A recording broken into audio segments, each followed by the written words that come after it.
Okay, thank you, sir. I want to tell you something because you are living in the Silicon Valley, the most happening place in the United States.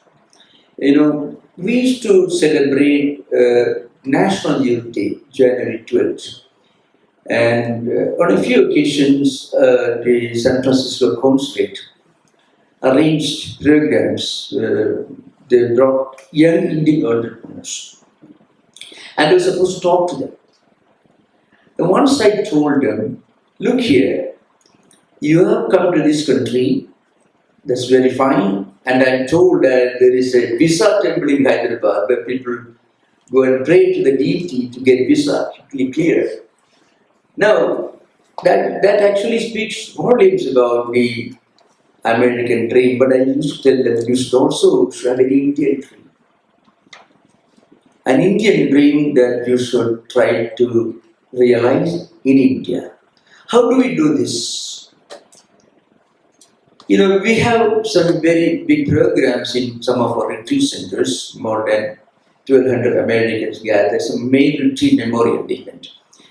So once a professor from Berkeley University, a professor of Greek and Humanities, he was actually a disciple of Ekanath Ishwaran, and he used to go to India very often. Once he narrated a very interesting incident to me. Young Indians coming to United States to study Stanford and Berkeley universities. Now, sometimes some of the professors who have been to India, they put this question to them: have you read the Gita, Bhagavad Gita? Do you know anything about yoga, Vedanta, Vedas, anything? No. And so this professor used to tell them, never imagine, never think that Americans will respect you if you don't know anything about your own culture and tradition. You will get recognition and respect only if you know something about your own tradition, your own culture, your own cultural inheritance. And be proud of it. Thus this country, the huge country, huge continent, more than 3 times India's size geographically, population is just about less than a third of India. This country prospered, became the superpower in this world, because so many nations, so many cultures, so many societies came to this country and made contributions. The British brought a diplomatic tradition. The French brought the cuisine, the music, the French language. The Italians brought their music, their painting, and the German brought their ideal of perfectionism, hard work. And Japanese brought their ideal of patriotism. So this country has been enriched by all these different nationalities from Europe. Indians have brought something much more precious. The ancient culture, ancient tradition, ancient values. For example, just to give you an example, the sanctity and sacredness of family relationship. The respect you should have for your parents and the affection the parents should have for their children. In our congregation, there are many Americans who admire India for what they saw in Benares and elsewhere. So, if Indians come into this country, want to be respected by cultured, civilized Americans, they should be proud of their own national heritage, national culture. And they should practice it, because that's a precious wealth. A well-educated American will respect you if you have something that you can call your own, that is your wealth, your inheritance. And I used to make this statement when I had to face young entrepreneurs, Indian entrepreneurs. I tell you the reason. There are many Indians, youngsters especially, not you, but there are many, unfortunately, who want to pretend to be more American than Americans, who want to pretend as if they are the distant cousins of George Washington or Jefferson. Unfortunately, the British paint doesn't bring out the white paint that can change the color, or change their eyes into blue, or their hair into golden color. They can't do that. Now that demonstrates our total cultural, spiritual bankruptcy.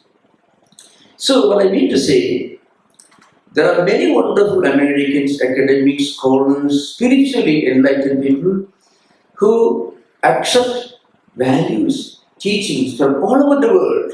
Ano Bhadra, Davo Yunta Vishwadaga, the ancient mantra in the Veda Sankhya, let noble thoughts come here from everywhere. Now, that was practiced by many great men in this country. When they look at Indians, and you have to tell your children, and I have to face this problem during the COVID times, I had to address many old age homes, residents of old age homes. They used to tell me, Swamiji, nowadays children won't care for us, children won't bother about us. But I told them, you force them to work hard, to get high grades, to get admission into MIT, Harvard, or Stanford.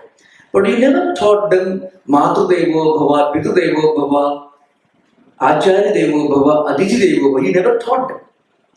So how can you expect them to give you back what you never gave them?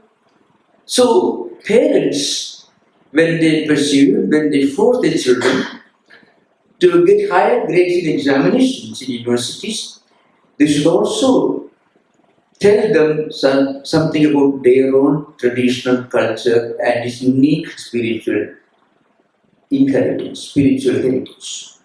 Because that's our precious wealth. That's our precious wealth. No other nation can never basically boast of such an ancient, such a spiritually rich and enriching cultural tradition. We are sometimes like a billionaire sitting at street corner begging, can you donate me $1? We have forgotten our own wealth. Suppose a billionaire who succumbs to Judaism psychological problems, he leaves his home and sits in the street corner and tries to beg money in the street, give me $1. How you laugh at him? That's what many of our youngsters are doing in the Silicon Valley. I'm talking about Silicon Valley because that's a place where I'm most familiar with.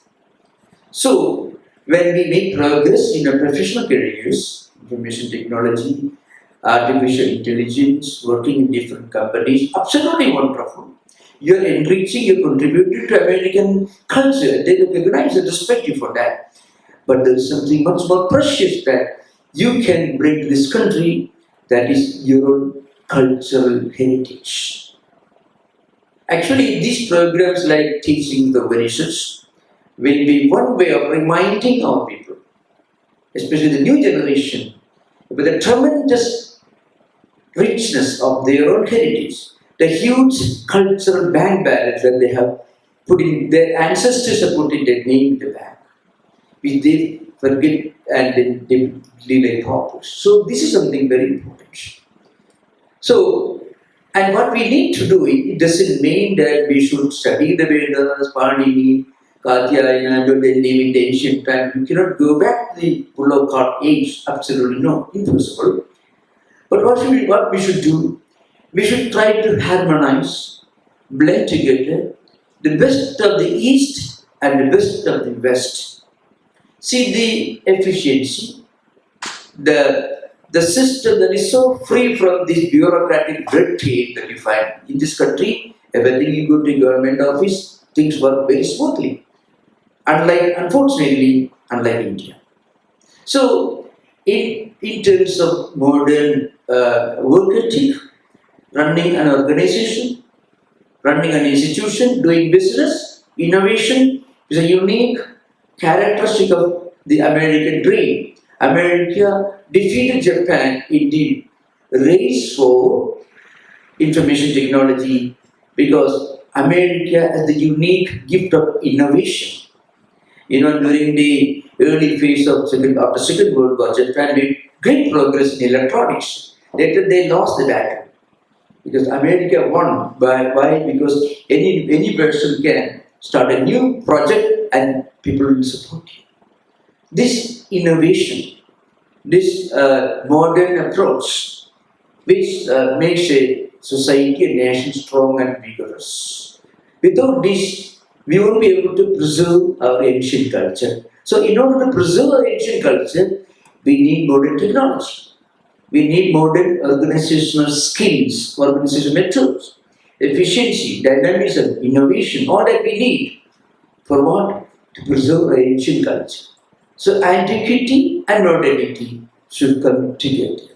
If we can blend together the dynamism of Bill Gates and the spirit of ancient Rishi, in the Bhagavad Gita, the 4th chapter, there's a very wonderful statement.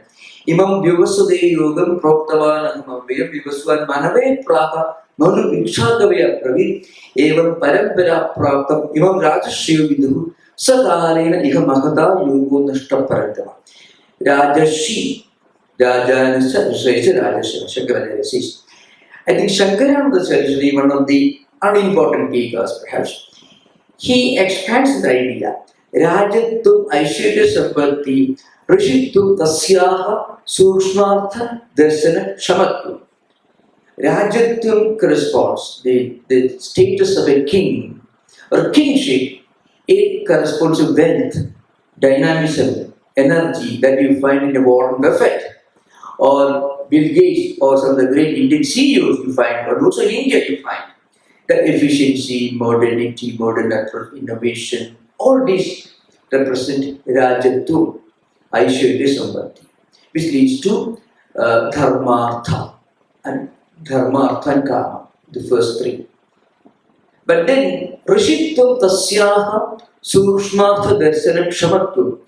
What is the meaning of Rishitvam? A Rishi can, Kranda Darshinaha, Rishaya. Rishi can see far into things.